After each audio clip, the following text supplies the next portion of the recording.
All right, here we go. Today we have former Lucchese Mafia made man, Frank Gioia Jr. Welcome to Vlad TV. Thank you, Vlad. Nice to meet you.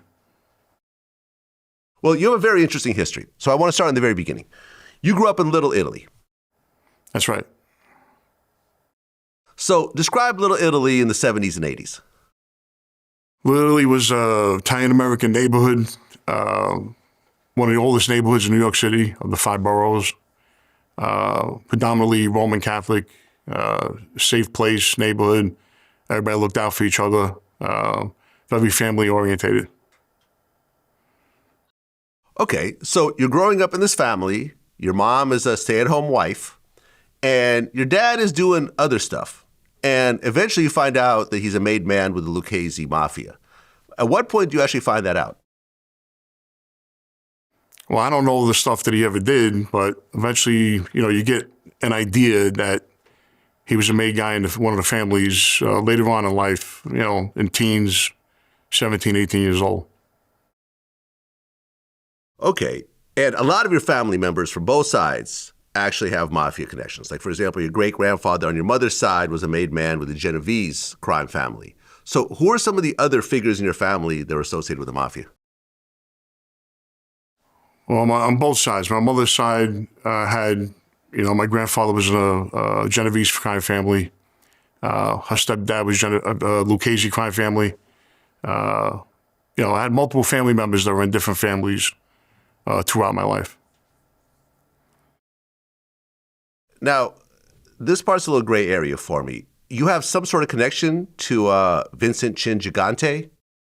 Okay, Chin Gigante was married to my dad's first cousin, and I called him uncle.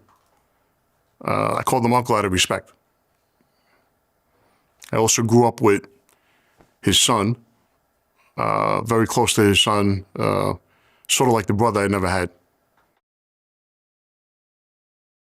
Okay, and for those that don't know, Chin was the boss of the Genovese crime family.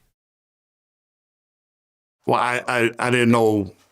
Back then I was a kid, so I didn't know what he exactly was, if he was a boss or even a member of the mafia. I didn't even know.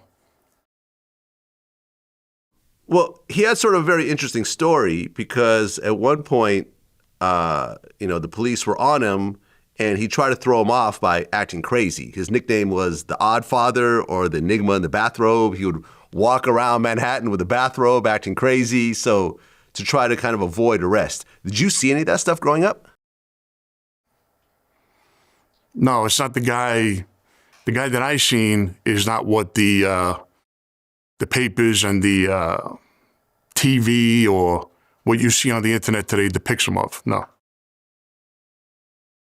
Okay, so around the age of 12, you started hanging around a social club that was owned by the mob. And, that's when you first started kind of associating with the mob on your own? Yeah, I pretty much grew up in it. So I was born and raised, you got to understand it's a culture back then. So you don't realize you're doing anything wrong. I really wasn't doing anything wrong, but you grow up around, your family. So you really don't think, it's the culture.